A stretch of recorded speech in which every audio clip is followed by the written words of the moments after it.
자, 오늘의 말씀을 함께 읽겠습니다. 신약성경 히브리서 13장 7절로부터 9절까지 읽겠습니다.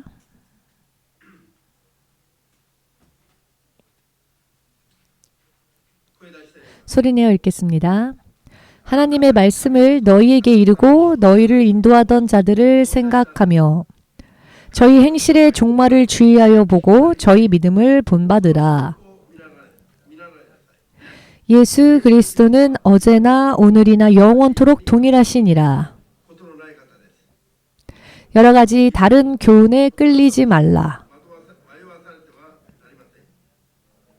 마음은 은혜로서 굳게 함이 아름답고 식물로 쌀 것이 아니니 식물로 말미암아 행한 자는 유익을 얻지 못하였느니라. 아멘. 기도하겠습니다. 지금도 살아계시며 온 세상을 창세 이전 세우신 당신의 계획대로 변함없이 다스리시는 주님 앞에 오늘 올바른 믿음으로 주 앞에 가까이 나아가 주의 계획하심 속에 주께서 약속하여 주신 모든 것을 믿음으로 받는 시간 될 수 있도록 한 사람 한 사람을 붙잡아 주시옵고 깨닫게 하여 주시옵고 구하는 이들에게 주의 성령의 능력을 부어 주시옵소서. 예수 그리스도 이름으로 기도합니다. 아멘.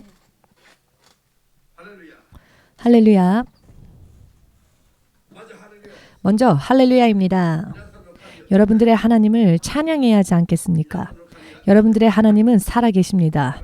우리의 하나님은 살아계시고 또한 역사하시고 또한 약속을 지켜주시는 하나님이시기 때문입니다. 우리가 바르게 믿는다면 우리는 믿음의 결과를 하나님으로 인해 볼 수 있으며 하나님은 여러분들을 복음의 증인으로 세우실 것입니다.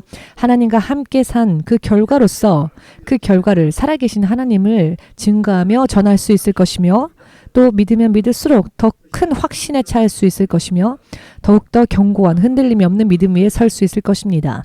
하나님께서 약속하여 주신 모든 것을 받을 수 있게 될 것입니다. 예수님을 바르게 믿기만 한다면 가면 갈수록 강해질 것입니다. 그리고 간증이 넘칠 것입니다. 아멘 되십니까? 나이와는 상관없이 성장을 더해야 합니다.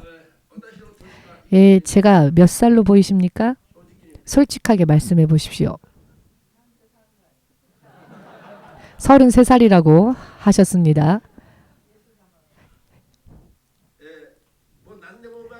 몇 년 전부터 목사님들, 어떤 목사님들이 이런 말씀 하셨습니다.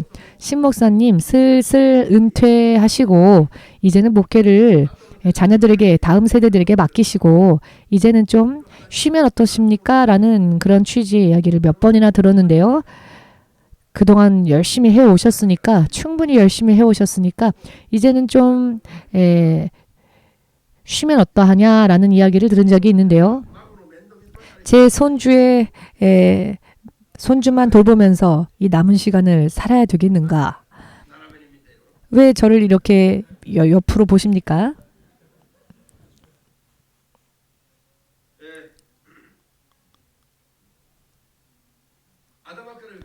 서두부터 말씀드리자면 저는 지금부터가 제가 믿고 또 섬겨온 또 순종해온 하나님을 본격적으로 간증할 수 있는 그런 시대를 맞이했다고 생각합니다.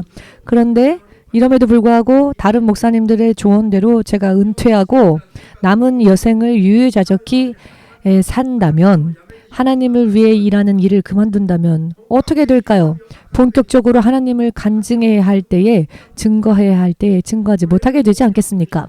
이것보다 더 큰 손실이 어디 있겠습니까?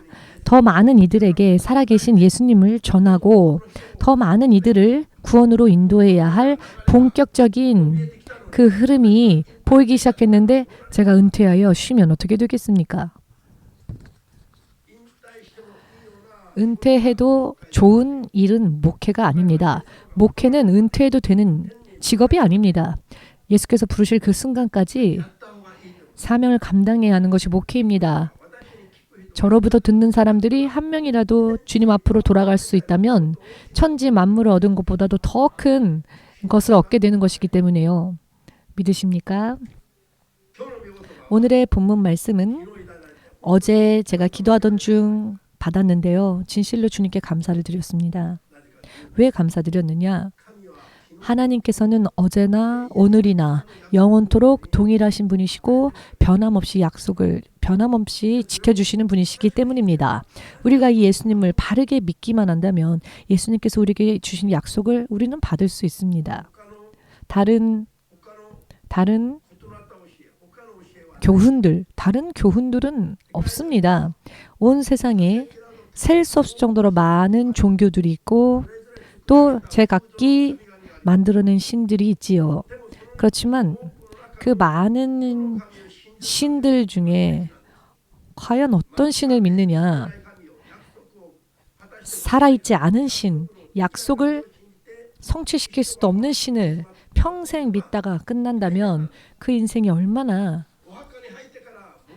비참하게 됩니까? 무덤 속에 들어갔다가 다시 돌아올 수 있는 자신이 있으십니까? 없으시죠? 그런 분. 그렇다면 우리는 이 한 번뿐인 인생 바르게 주님을 믿어야 됩니다. 죽어보니 내가 믿었던 게 잘못된 것이었네. 다시 돌아가서 처음부터 시작하자라고 지옥 속에서 또 이렇게 다시 후회하고 돌아가겠다고 할 수는 없지요. 구원을 약속할 수 없는 신을 믿어서는 안 됩니다. 그렇지만 여러분들은 지금 아멘 하시지만 세상에 60억, 50억의 인구 이상의 사람들이 참되신 하나님을 만나지 못한 채 예수님을 알지 못한 채 그저 자신들의 인생에서 열심을 낼 뿐입니다. 먹고 마시고 즐기며 여행하며 인생을 즐겁게 살지만 그렇게 사는 동안에 자신들이 실상은 어디를 향해 가고 있는지를 모릅니다. 실상은 불 속을 향해 가고 있는 겁니다. 유황불이 부글부글 끓어오르는 그 불못을 향해 걸어가면서도 알지 못한 채 세상을 즐기고 누립니다. 왜냐하면은 구원으로 인도하시는 참되신 하나님을 예수님을 만나지 못했기 때문이지요. 우리가 예수님을 믿는다고 하는 것은 사실 기적적인 일입니다. 60억, 70억 이상의 인구가 각각 자기가 원하는 길로 향해 나아갈 때 우리는 예수님을 향해 나오지 않았습니까? 사실 이것이야말로 기적적인 승리입니다. 옆 사람에게 옆 사람의 얼굴 한번 보십시오. 내 옆에 예수님을 믿는 사람이 있습니까? 그 사람이 얼마나 대단한 사람인지 아십니까?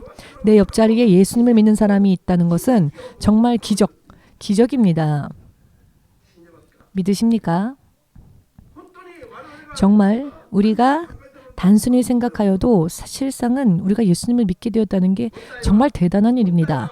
문제는 오늘날 이 시대에 예수님을 믿기는 믿었으나 문제는 잘못된 가르침, 잘못된 교훈, 예수님이 가르쳐 주신 대로의 가르침이 아닌 다른 교훈들을 점점 사람들이 연구하고 하여서 그것을 전하는 교회들이 점점 더 많아지고 있고 예수님의 이름을 부르면서도 실상은 승리하지 못하는 종래대로의 예수를 알기 이전에 끌어안았던 질병과 고통과 근심과 고민은 계속 끌어안고 있는 겁니다.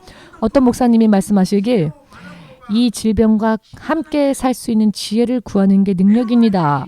라는 이야기를 신자들에게 하는 목사님을 보았는데요.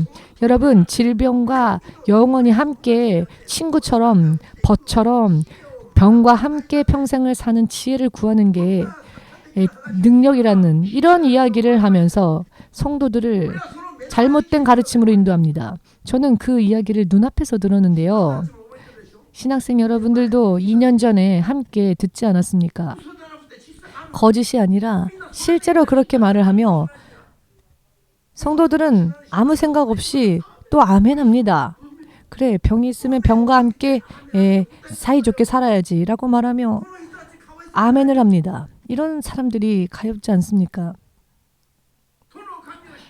어느 신을 믿는 겁니까? 우상을 믿는 겁니까? 우리가 우상이 아닌 예수님을 믿게 된 것은 정말 다행한 일이지만 또 어떤 믿음의 지도자를 만나느냐도 정말 중요합니다. 내 믿음의 인도자가 지도자가 어떠한 사람인지에 따라 또 운명이 바뀌어지게 되기 때문입니다. 암에 걸린 말기 암에 걸린 5명, 6명의 환자들을 단상 위에 앉게 해놓고는 이 암과 사이좋게 잘 지낼 수 있는 능력을 구합시다. 지혜를 구합시다. 그게 능력입니다. 라고 말을 하는 겁니다. 암에 걸린 환자들을 단상 위에 앉히고는 이들을 위해 기도합시다라고 하면서도 이 암과 잘 벗과 같이 잘 지낼 수 있는 능력을 구합시다라고 말합니다. 예수님은 어떤 분이십니다. 우리의 질병을 담당하시기 위해 채찍을 맞으셨습니다. 우리의 병을 고쳐주시는 분이 예수님이십니다. 그러한 설교라면은 그렇게 병과 함께 친구처럼 잘 사이좋게 지내는 지혜를 구하는 것이라면은 그것이 어떻게 설교를 할 수 있습니까? 예수님은 그런 약속을 주지 않으셨습니다. 아멘 되십니까? 예수님을 믿는다면 예수님은 우리의 병을 고쳐주십니다. 그 근거는 우리의 질병을 인해 예수께서 채찍 맞으셨다는 겁니다. 이 가르침을 헛된 것으로 해서는 안 됩니다. 예수님이 이미 우리의 모든 질병을 담당하시기 위해 2000년 전에 채찍을 맞으셨습니다. 이미 완성형입니다. 우리가 그 예수님을 바르게만 믿는다면 2000년 전에 이미 이루신 예수님의 그 은혜로 인해 우리는 병에서도 나음을 입을 수 있습니다. 어떠한 신을 섬기느냐도 중요하겠지만은 예수님을 믿고 난 다음에도 어떠한 영적 지도자를 만나느냐에 따라 여러분들의 운명이 바뀐다는 사실을 우리는 알아야 합니다. 오늘 예수께서 말씀하십니다. 하나님의 말씀을 전하는 지도자가 전하는 이야기들, 그 말들을 명심하고 다른 가르침이나 다른 교훈이 있는 것이 아니며 진리는 오직 하나이기 때문에, 왜냐하면 하나님은 어제나 오늘이나 영원히 동일하신 분이시기 때문에 2000년 전 주께서 하신 말씀과 오늘날의 하나님의 말씀 변함이 없습니다. 그런데 신학자들이 목사들이 하는 설교들은 점점 바뀌고 변합니다. 이것은 문제가 있습니다. 하나님의 말씀이 문제가 있습니까? 아니면 자꾸 말을 바꾸는 사람들의 말이 문제입니까? 하나님의 말씀이 너무나 낡은 사고방식입니까? 그런 낡은 말씀은 소망할 수 없습니까? 영원히 우리가 신뢰해야 할 진리가 하나님의 말씀입니다. 아멘 되십니까? 굉장히 중요한 부분이지요. 신학자들이 이런저런 연구를 하면서 내가 깨달았다라고 하지만 실상은 말이 안 되는 이야기들 합니다. 사람의 지혜만으로는 하나님을 알 수 없습니다. 하나님께서 당신을 계시해 주실 때, 당신을 드러내 주실 때 우리는 비로소 하나님을 알 수 있습니다. 하나님께서 우리들에게 당신을 알려주실 때 우리는 비로소 하나님을 아는 것이지 사람의 지혜나 노력이나 연구로서 하나님을 알 수 있는 게 아닙니다. 만약 사람의 지혜나 노력으로 연구로 하나님을 알 수 있다면 그것은 또 다른 우상일 것입니다. 이런 이야기들을 우리가 이해할 수 있어야 합니다. 하나님께서는 목회자가 원하는 기호대로 전하는 그런 판단으로 판단해서는 안 됩니다. 신학자들이 자기의 뜻대로 연구한 것들을 가지고 하나님은 이런 분이다라고 해서는 안 됩니다. 하나님께서 우리에게 주신 것을 우리는 말을 해야 합니다. 하나님이 주신 것이 아니라면 하나님의 약속이 아닙니다. 하나님께서 우리에게 주신 말씀대로만 산다면 우리들의 영원한 미래, 우리의 영원한 인생을 주께서 책임져 주실 것입니다. 그것이 바른 믿음이며 낡은 믿음이 아니라는 것입니다. 예수님의 말씀은 2000년 전이나 지금이나 언제나 늘 새롭습니다. 왜냐하면은 세상은 2000년 전의 상황이건 2000년이 지난 지금이건 하나님의 말씀은 늘 새롭습니다. 이것을 이해할 수 있습니까? 2000년 전의 하나님의 말씀도 지금도 그 말씀을 그대로 오늘날 세대에 적용해도 새롭습니다. 그렇기 때문에 늘 하나님의 말씀은 새롭습니다. 하나님의 말씀은 영원히 시간이 흘러도 새롭습니다. 왜냐하면 하나님의 말씀과 같은 것이 세상에는 없지요. 믿으시는 분들은 예수님께 영광을 돌리시기 바랍니다.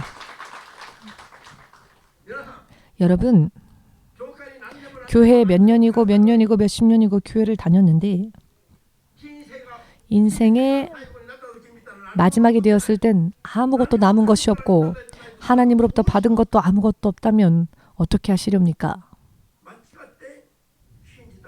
그렇다면 잘못 믿은 것이겠지요.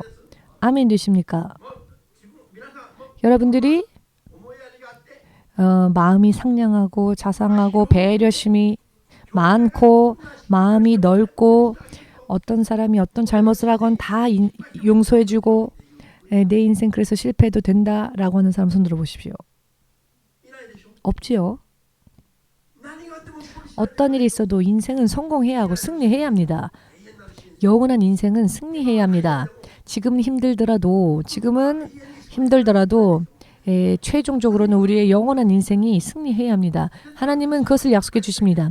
그렇기 때문에 크리스찬은 나이가 들었으니까 못해요. 이런 말을 해서는 안 됩니다. 저에게 은퇴하라고 하지 마십시오. 저는 지금부터입니다. 저는 지금부터가 시작입니다. 할렐루야. 이리 보여도 제 마음은 청춘들에게 지지 않습니다. 좀 인정해 주십시오. 이리 보여도 제 마음은 청춘인 여러분들보다도 지지 않을 만큼 타오르고 있습니다. 뭐 하고 싶으신 말씀 있습니까? 믿음은요. 무슨 일이 있어도 침륜에 빠져서는 안 됩니다. 환경 때문에, 상황 때문에, 사정 때문에 결코 침륜에 빠져서는 안 됩니다. 믿음은 결코 그래서는 안 됩니다. 모세는 나이를 초월했지요. 모세가 주님께 부름받았을 때에는 이미 나는 나이 들었고 입도 뻣뻣하며 혀가 뻣뻣하여 말할 수 없습니다라고 하셨을 때 하나님께서 무엇라 말씀하셨습니까? 너에게 내 지팡이를 주겠다. 너의 혀 대신 너의 형 누구죠? 아론을 너에게 붙여주겠다. 주님 앞에서는 변명할 수 없습니다. 못한다고. 아멘 되십니까? 연약한 채로 부름받았다 할지라도 하나님은 강건케 해주십니다.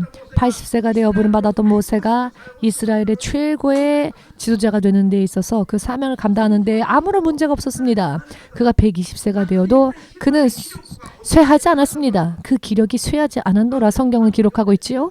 왜냐하면 하나님께서 경고케 하시고 강건케 하셨기 때문입니다. 아멘 되십니까? 그런데 저에게 은퇴하라고 하면 하나님을 모르는 사람의 이야기 아닙니까?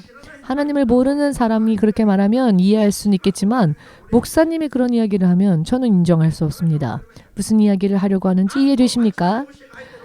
너무나도 잘못된 생각이 들어왔다는 겁니다. 잘못된 가르침이 들어오면 말도 안 되는 이야기를 합니다. 혹은 해서는 안 될 말을 합니다. 목사가 해서는 안 될 말을 하면 그 목사를 통해 듣는 성도들은 다 쓰러지고 맙니다. 아멘 되십니까? 그렇기 때문에 누구에게 배우느냐는 정말 중요합니다. 운명이 좌우되기 때문입니다. 그런 의미에서 오늘 저는 여러분들에게 확실하게 말씀드리겠습니다. 저를 본받으십시오. 저의 믿음을 여러분들도 본받으십시오. 사도 바울이 디모데후서 3장 24절을 통해 무엇라고 말씀하십니까? 나를 본받아라. 그리고 나에게 배운 것을 확신하라 라고 말합니다. 그리고 그 배움에 계속 머물러 있어라 라고 말합니다. 자신의 제자 디모데에게 사도 바울이 말합니다. 사도 바울이 전한 예수를 디모데도 똑같이 믿고 똑같이 승리하도록 가르친 것입니다. 그렇기에 거기에 문제가 없었고 잘못이 없었기에 사도 바울은 디모데에게 말하길 나에게 배운 것에 대하여서 확신하고 그리고 항상 그 곳에 있으라. 그 배움 위에 항상 있으라. 좌나 우로 치우치지 말라 라고 말합니다. 예언자 엘리야의 제자가 누구였습니까? 엘리야의 제자 엘리사였죠. 엘리사가 엘리야를 따라갔습니다. 베델의 예언자들이 가지 못하게 막았죠. 엘리야 또한 더 이상 나를 따라오지 말라.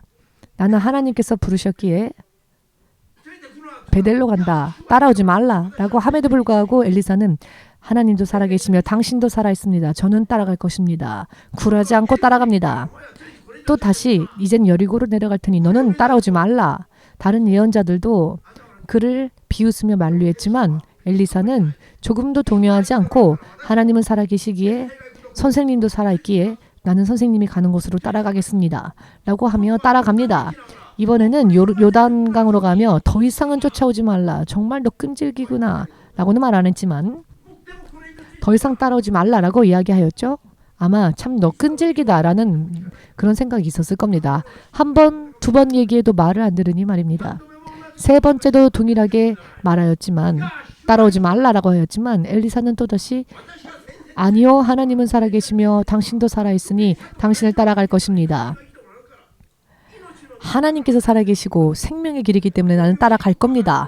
이런 믿음이 있는 분들은 예수님께로 영광 돌리시기 바랍니다. 제 얼굴을 보고 제 기분을 살피며 하지 마시고 저와 상관없이 하나님을 믿고 하나님을 따라가십시오. 아멘 되십니까? 그 결과 엘리사는 엘리야의 갑절의 영역을 받았지요. 마지막에 그가 이렇게 외칩니다. 자신의 스승 엘리야가 하늘로 들림받는 것을 보며 떨어진 엘리야의 외투를 두르고는 요단강을 치며 엘리야의 하나님, 당신은 어디에 계십니까? 엘리야 어디 있습니까가 아니라 엘리야여 어디에 가셨습니까가 아니라 엘리야의 하나님, 하나님은 어디에 계십니까? 라고 하나님을 부릅니다. 이 엘리사의 믿음이 올바른 겁니다. 그 결과 엘리야에게도 없었던 갑절의 영역을 엘리사는 받게 되었습니다. 아멘 되십니까? 여러분들이 신목사님을 의지해서는 안 됩니다. 신목사님의 얼굴색 살피면서 오늘 목사님이 나를 모른 척했어. 이런 것 때문에 시험 들고 하지 마십시오. 저와 관계없이 제가 하나님의 말씀을 전하는 것을 들을 때 그것이 하나님의 말씀이라면 저와 상관없이 그 하나님을 구하며 쫓아가야 합니다. 저를 보지 마시고요. 무슨 일만 있으면 목사님 째려보고 목사님한테 그런 얼굴 하지 마십시오. 여러분과 하나님과의 관계입니다. 아멘 되십니까? 저와 사모님이 믿고 확신을 가지며 섬기고 또 지금까지 순종했던 하나님은 정말로 변함이 없는 하나님이셨습니다. 늘 동일하셨고 때때로 당신의 약속을 또 확증시키시고 보여주신 하나님이셨습니다. 자, 여기 화면에 이제 사진을 띄울 겁니다. 결론부터 말씀드린다면 하나님은 약속을 지키시는 하나님이시다. 그렇기 때문에 여러분들 또한 제가 믿고 또 순종하며 섬겨왔던 예수님을 여러분들도 동일하게 믿고 순종하신다면 하나님께서 여러분들에게 약속하신 것이 전부 여러분들의 것이 될 것입니다. 아멘 되십니까?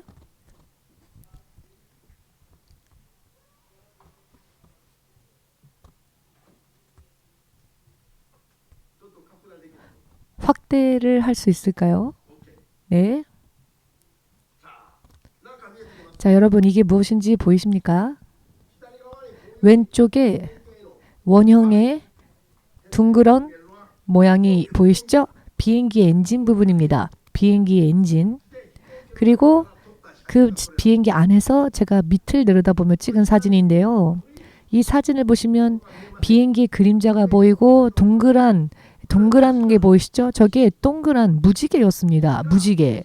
동그란 무지개가 그 안에 있는 것이 우리가 타고 있었던 비행기가 구름 위로 비춰진 그림자였습니다. 우리가 탄 비행기를 이 무지개가 둥글게 둘러싼 겁니다.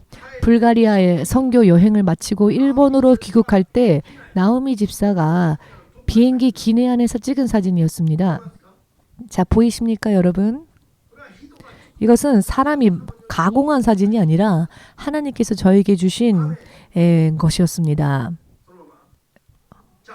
자, 제가 이 사진과 똑같은 현상을 28년 전에 오키나와에서 동경으로 돌아온 때에 이 사진과 같은 그 무지개를 기내에서 밖을 내려다볼 때에 15분 동안 계속 그 비행기의 그림자, 비행기를 무지개가 싸고 있는 것을 15분 동안 보면서 동경으로 왔는데요. 그때 주님께서 저에게 주신 약속을 너가 나의 말을 따르고 순종하면 내가 너를 지킬 것이다. 라고 하는 하나님의 그 음성이 마음속에 울려 퍼지며 이 무지개가 보였습니다. 저는 그때 확신했습니다. 하나님께서 나를 주의 종으로 부르시고 주께서 나에게 주신 약속을 내가 순전한 믿음으로 따라간다면 하나님은 나에게 주신 약속을 신실하게 지켜주실 것이다. 그 약속을 지켜주실 표적으로 하나님께서 나에게 이 무지개를 보여주시는구나. 내 마음속에 확신을 주시고 내 마음을 뜨겁게 주님이 해주셨습니다. 그리고 하나님의 약속을 향한 그 신뢰의 마음이 뜨거워지도록 하나님께서 보여주셨었는데요. 그때와 똑같은 무지개를 이번 불가리아 선교 여행을 마치고 돌아오는 때에 주께서 보여주셨습니다.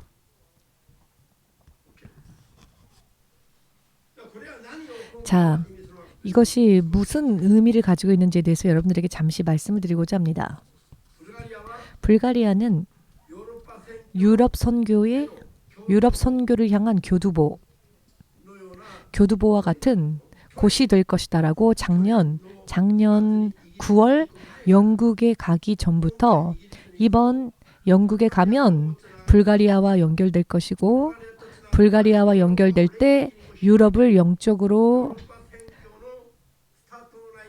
유럽의 선교가 출발될 것이다라는 것을 작년 9월 영국에 가기 전부터 하나님께서 저에게 약속을 주셨고 저는 그 주님께 받은 말씀을 여러분들에게 계속 전하였지요. 기억하십니까? 그리고 영국에 갔다가 독일에서부터 오신 김 선교사님을 만났고요.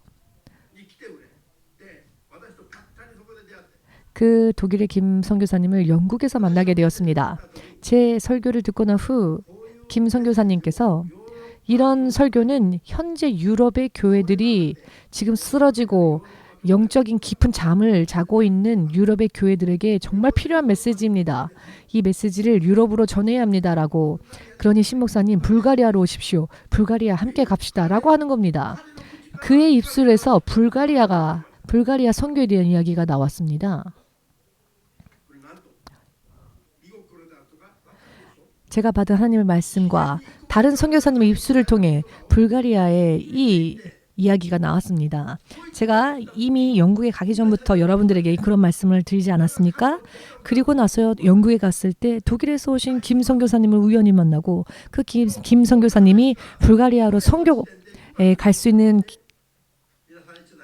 길을 열어주었고 그래서 이번에 불가리아에 가게 되었지요. 불가리아에 가기 전에 또 제가 여러분들에게 몇 번이나 설명을 드린 것처럼 2000년 전에 사도 바울이 아시아로 선교를 가려고 했을 때 성령께서 그에게 환상을 보여주시죠. 환상 속에 마케도니아 청년이 나타나서 마케도니아로 건너와 이리로 와서 우리에게 복음을 전해달라. 그 환상을 보고 빌립보 지역으로 갑니다. 그곳에서 루디아를 만나게 되고 그곳에서 빌립보 교회가 세워지지요. 그 후에 그리스, 이탈리아 이렇게 로마를 향한 선교가 유럽 선교가 2000년 전 사도 바울을 통해 열립니다. 그 마케도니아의 북쪽 그 바로 북쪽 나라가 우리가 이번에 가게 된 불가리아였습니다. 여러분들에게도 몇 번이나 설명드렸죠. 2000년 전에 사도 바울이 마케도니아로 갔습니다. 2000년 후에 우리가 불가리아로 갔습니다. 그리고 유럽으로 선교로 뻗어가는 겁니다.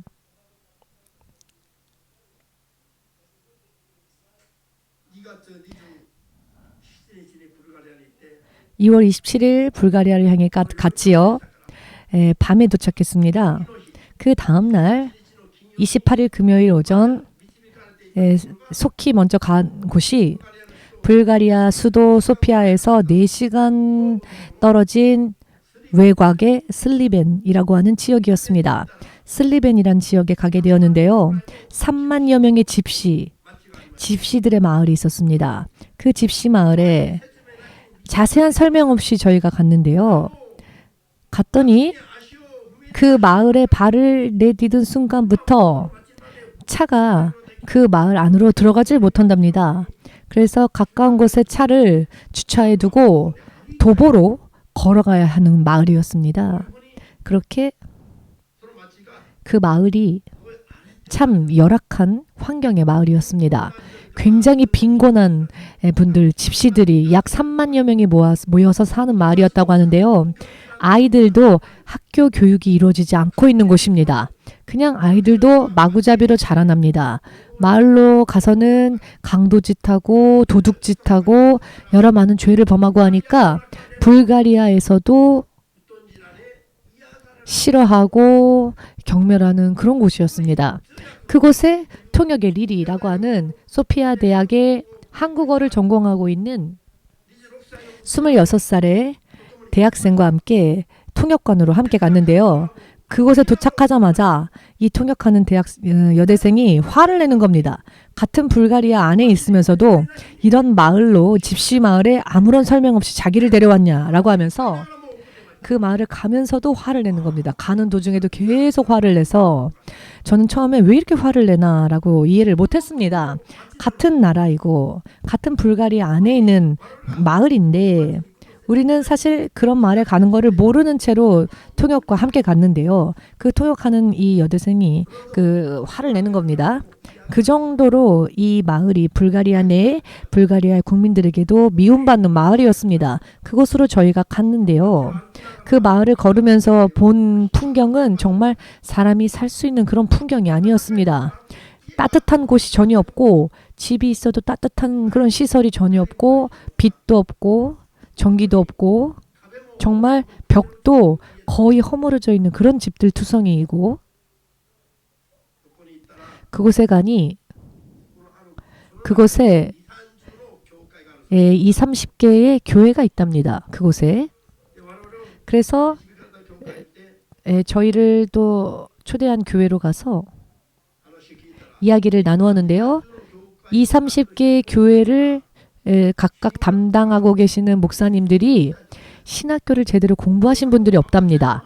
예수님을 모르면서 예수님을 전하고 있는 상황이었습니다. 예수님을 모르는 사람들이 예수님을 전하면서 목회를 하고 있었습니다. 신학생들을 키울 수 있는 신학교는 물론이요. 먼저 목회자들을 성경으로 다시 재무장시키고 교육해야 할 그런 시간이 필요했습니다. 제가 한 30분가량 이야기했는데요.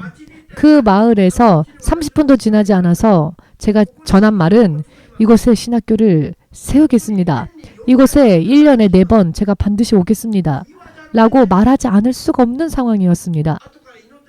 나중에 제가 기도해보고 응답 드릴게요. 하고 할 수 있는 상황이 아니었습니다. 우리는 어디를 가건 먼저 말씀이 필요하고 배움이 필요한 곳에 우리는 해야 하지요. 저의 제자들이 노숙자들 선교해야 합니까? 라고 물어보면 물어보지 말라고 당연히 해야 되는 것 아니냐고 제가 항상 말을 하듯이요. 우리 소외된 사람들을 돌봐야 하는 것처럼 슬리벤에 갔을 때에도 목사님들이 앉아 계시는데 거의 노숙자들이 앉아있는 것과 같은 그런 복장의 분들이었습니다. 제가 그곳에 갈 때 목사님들에게 넥타이를 선물하려고 넥타이를 찾았는데 넥타이가 알맞은 넥타이가 없어서 넥타이가 아니라 그분들은 아마 양말이 필요하지 않겠느냐고 사모님이 말을 하시길래 그런데 그게 정답이었습니다. 가보니 정장이 없습니다. 양복이 없습니다. 그분들이 양복이 없는 분들한테 넥타이를 선물해서 뭘 했겠습니까? 허름한 잠바만 입고 계시는데 그 안에 넥타이를 하겠습니까? 사모님의 말이 정답이었습니다. 넥타이가 필요 없었습니다. 양말을 준비해 갔는데요. 양말을 얼마나 기뻐하시면서 받아가는지 양말을 장사했으면 이렇게 잘 장사가 됐을까 싶을 정도로 너무나 기뻐하시면서 양말을 가져가셨습니다. 25명 분을 가져갔는데 더 오셔서요. 아무튼 그런 마을이었습니다. 그래서 속히 저희 교회가 신학교를 세우고 협조하고 목회자들은 물론이요. 교파를 초월해서 초교파로 신학교를 세워야 되겠다. 근데 사실 교단이 틀리면 많이 싸운답니다. 그런데 이번에는 다른 각각의 교단 교파에서 오셨음에도 불구하고 모두가 마음을 하나가 되었습니다. 모두가 한 마음이 되었는데 그 광경을 본 분들이 기적이라고 했습니다. 모두가 교회가 다 교파 교단 틀려서 맨날 싸운답니다. 만나면. 그런데 이번에 모두가 마음이 하나가 된 그 광경이 너무나도 놀라웠답니다. 교파를 뛰어넘어서 우리는 예수 그리스도께로 가야지요. 제가 종으로 부름받았을 때에 처음으로 제가 주님께 예언의 말씀을 받았을 때 저런 가난한 자들을 돌보지 않으면 하나님께서 너를 사용하실 수 없다라는 하나님의 음성을 제가 예언으로 받은 적이 있었습니다. 그래서 제가 처음 목회를 시작했을 때 노숙자 전도를 시작했는데요. 철저하게 해야겠다. 가난한 자들 돌보는 것이야말로 하나님이 나를 사용하시는 조건이다. 하나님께서 당신의 종, 당신의 교회를 세울 때 가난한 자를 돌보는 마음이 없이는 예수님을 알 수 없다 하셨습니다. 예수님의 사랑을 알지 못하는 자가 어떻게 목회를 할 수 있겠느냐고 주께서 말씀하셨습니다. 그래서 먼저 해야 할 일들은 노숙자들을 전도해야겠다. 그래서 저희가 약 지금까지 긴 시간 동안 150만 명 식사분을 만들면서 오지 않았습니까? 150만 명을 먹이면서 복음을 전했다 하면 대체적으로 믿지를 않습니다. 그런데 계속 해오지 않았습니까? 하나님께서 그것을 기뻐해 주셨습니다. 그래서 노숙자분들뿐 아니라 여러 많은 다른 선교의 길들도 열어주시고 약속해 주셨습니다. 하나님은 신실하십니다. 하나님의 뜻대로 나아가면 하나님은 반드시 주신 약속대로 사용하시고 또 여러 많은 것들을 예비하시고 길을 열어주십니다. 마침내는 땅끝까지 선교할 수 있는 길을 열어주십니다. 땅끝까지의 선교의 길, 본격적으로 우리가 이제 메인이 되어서 다른 집회에 우리가 그저 게스트로 참가하는 것이 아니라 우리가 메인으로 처음 선교를 나아갔을 때 생각하지도 못했던 슬리벤이 열렸습니다. 유럽의 아름다운 마을들, 유럽의 아름다운 그런 곳이 아니라 하나님께서는 유럽 안에서도 가장 사람들이 싫어하고 미워하는 집시들의 마을, 아이들에게 의무 교육조차 할 수 없는 마을, 그곳으로 우리를 주께서 보내셨습니다. 그곳에 우리가 가기 전에 많은 목사님들이 이미 그곳에 가셨었답니다. 우리를 그곳으로 안내하신 김 선교사님이 이야기하셨는데 한 번 가고 난 뒤에는 다시는 오지 않았답니다. 그런데 우리가 갔을 때 우리는 1년에 4번 오겠습니다. 신학교 세우겠습니다. 라고 그분들께 약속하고 왔습니다. 할렐루야. 이것이 하나님의 마음을 알고 하나님의 약속을 알고 하나님께 순종하는 따라가는 믿음 아니겠습니까, 여러분? 하나님께서 원하시는 것을 순종하지는 않고 내가 원하는 것만 하나님께 구한다면 어떻게 될까요? 결과적으로는 실패합니다. 아멘. 그렇지만 하나님께서 우리에게 원하시는 것에 우리가 믿음으로 아멘하며 순종할 때 우리가 최선을 다해 나아가면 하나님은 그 모든 길을 보장하시고 그 사람의 미래를 보장하십니다. 영원에 이르기까지. 아멘 되십니까?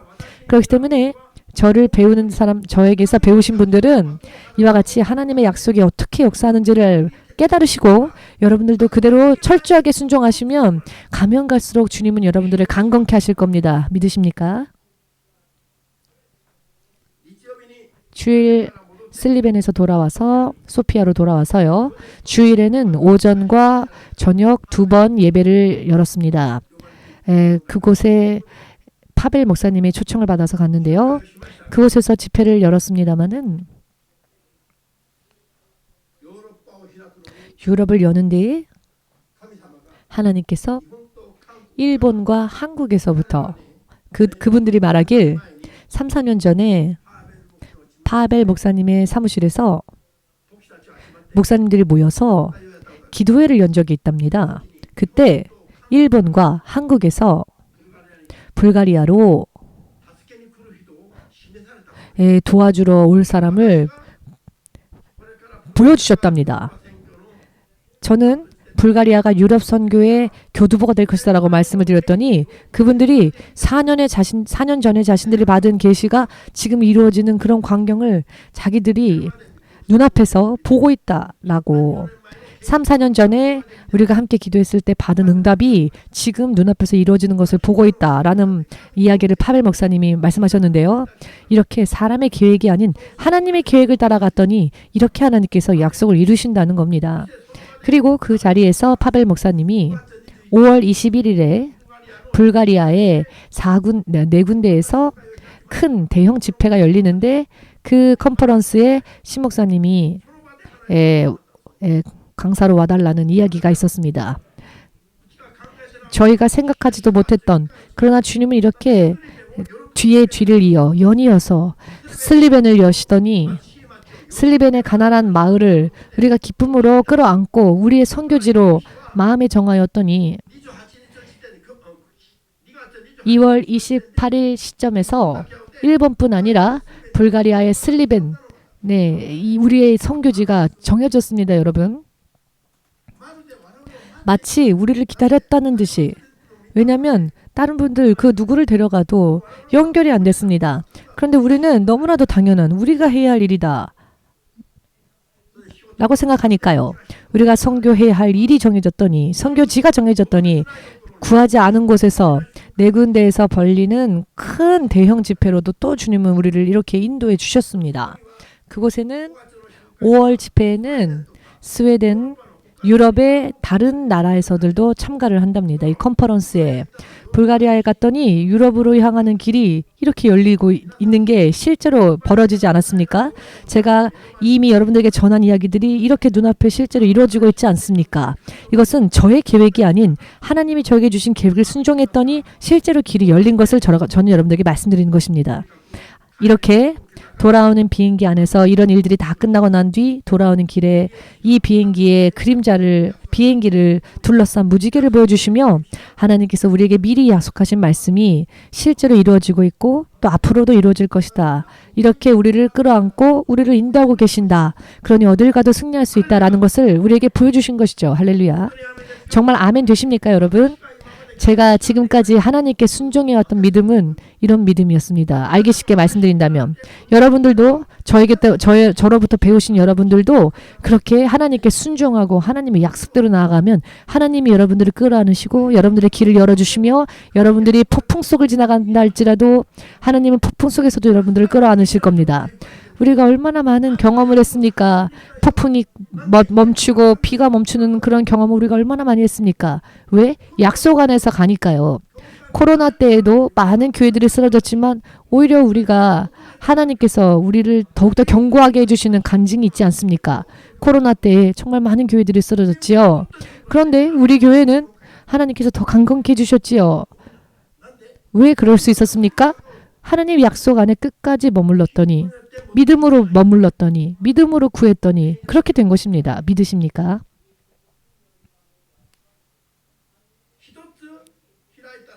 하나가 열리니 슬리벤이 열리니 그 다음에 이 2달 뒤에는 4군데의 집회가 열리고 독일에서 오신 선교사님이 또 독일에도 와달라고 명함을 받아서 지금 또 다른 독일 목사님과도 연결이 되어서 제가 먼저 부탁드린 것도 아닌데 독일로도 와달라고 하십니다. 이 선교가 열리는 길이 하나님께 순종한 자에게 일어난 간증이라는 겁니다. 여러분, 저는 돌아오는 비행기를 타면서 정말 하나님은 변함이 없는 분이시다. 예수님은 정말 어제나 오늘이나 동일하신 분이시고 영원토록 변함이 없으신 분이시다. 그리고 비행기가 북경을 날아갈 때 여러분 졸지 말고 들으십시오. 졸지 말고 들으세요. 아주 중요한 이야기입니다. 북경 위를 지나갈 때도 기도하고 있을 때 아까 잠시 찬양기도 338장 영광 할렐루야라는 찬양 아까 부르지 않았습니까?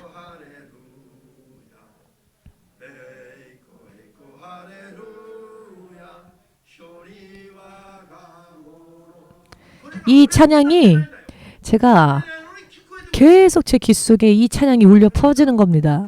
계속 북경 위를 비행기로 날고 있을 때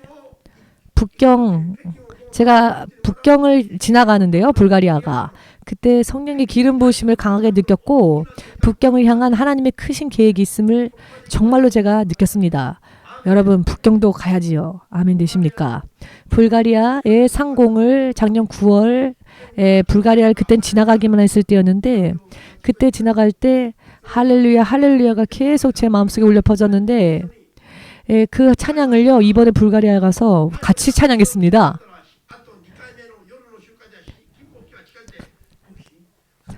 김 목사님이 같이 갔었는데 김 목사님 그 찬양을 마지막에 찬양하시면 더 많은 분들이 은혜 받을 것 같습니다 라고 이야기를 해줘서 제가 아니 난 지금 설교 때문에 바빠 죽겠는데 뒤에서 갑자기 찬양을 마지막에 할렐루야를 부르면 모두가 다 은혜 받을 것 같습니다 라고 이야기를 해서 기도할 때 아니 왜 방해를 하지 했는데 가만히 기도하며 생각해 보니 아 그러네 마지막에 제가 메시지를 하다가 할렐루야를 부르면은 제대로 못 부르지 않습니까? 그런데 메시지 끝난 후에 할렐루야를 부르면 모두가 다 그 찬양에 더 열심을 집중해서 부를 수 있지 않습니까? 아 맞다. 그 말이 맞다. 라고 생각하여 마지막에 할렐루야를 다 같이 불렀는데요. 저는 찬양을 잘 못합니다.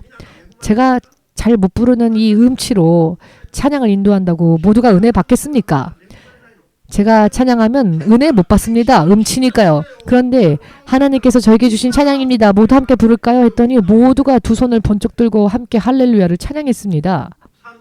찬양이 저는 잘 못 부릅니다. 그렇지만 성령의 능력을 의지하여 찬양하니 모두가 은혜 받습니다. 제가 하늘로부터 받은 찬양이다라고 하여 불렀더니 그래도 은혜 못 받는다면 사탄이겠죠. 하나님의 사람이라면 하나님으로부터 받은 것에 대해서 기뻐하지 않겠습니까? 그래서 제 목소리가 좋지 않아도 이렇게 하시는 게 좋습니다 라고 조언해주는 부목사도 있고 저를 도와서 일해주는 천사들도 있고 모두가 은혜 받고 너무 좋았다고 그 스위스에서 오신 불가리아인 다니엘라라고 하는 분이 있습니다.